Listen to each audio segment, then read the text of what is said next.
Notre institution, après avoir pris connaissance de la décision prise le dimanche 28 janvier 2024 par notre pays de se retirer de la communauté économique des États de l'Afrique de l'Ouest, CEDEAO,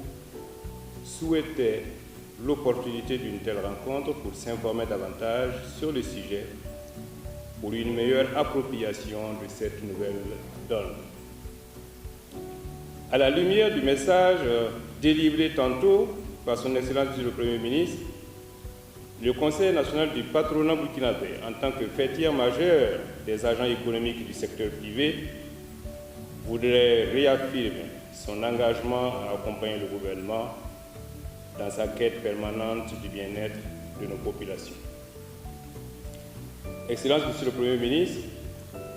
tout en prenant respectueusement acte de cette décision historique qui induira sans doute des conséquences multiformes sur la vie de nos populations et des défis importants pour nos entreprises, les acteurs du secteur privé voudraient saluer cette rencontre qui est une belle initiative du gouvernement qui nous permet de nous imprégner de la vision de nos autorités en vue de mieux nous adapter à cette réforme d'envergure et d'en saisir les opportunités pour une résilience encore plus forte de notre pays face aux vicissitudes multiples de son environnement. Face aux enjeux et défis qui caractérisent désormais la vie de nos nations, certaines ruptures courageuses de l'ordre établi peuvent être transformées en opportunités pour affermir davantage les perspectives de croissance économique, créer plus d'emplois et de richesses si l'on s'y prépare suffisamment en amont à travers des cadres vertueux de concertation et de collaboration dans une complicité publique-privée. C'est pourquoi le Conseil national du patronat burkinabé estime que cet ensemble met dans la main que le secteur privé et le gouvernement pourront cheminer vers des lendemains meilleurs afin d'offrir à notre peuple un développement socio-économique durable. À la lumière de ce qui vient d'être dit, nous sommes rassurés du fait qu'il n'y a pas d'ombre dans les relations avec l'UEMOA, qui est la communauté avec laquelle nous partageons plus de proximité et plus d'échanges, et cela nous donne de précieux arguments pour rassurer nos membres, les investisseurs et les partenaires de Burkina Faso. Excellence, Monsieur le Premier ministre, notre pays, en adhérant à l'Alliance des États du Sahel, s'est inscrit dans une dynamique de renforcer sa sécurité, sa défense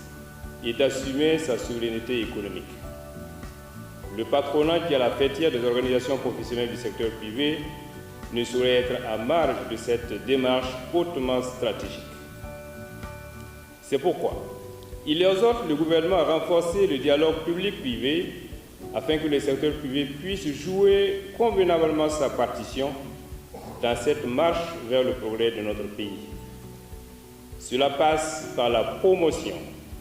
et un soutien exceptionnel des acteurs économiques nationaux pour en faire des socles de résilience de l'économie nationale et les vecteurs de sa transformation structurelle.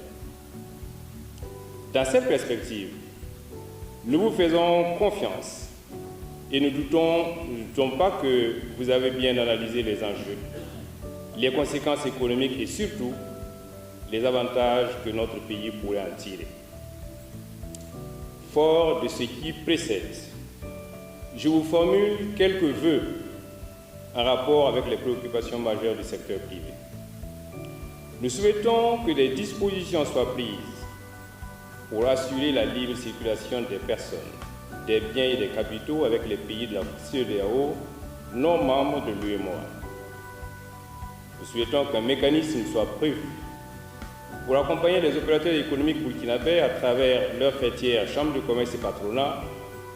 dans leur quête de préservation de leurs activités dans ces pays qui contribuent à renforcer la résilience d'ensemble de l'économie de notre pays. Enfin, nous souhaitons que le gouvernement veuille bien associer les représentants des fêtières du secteur privé burkinabé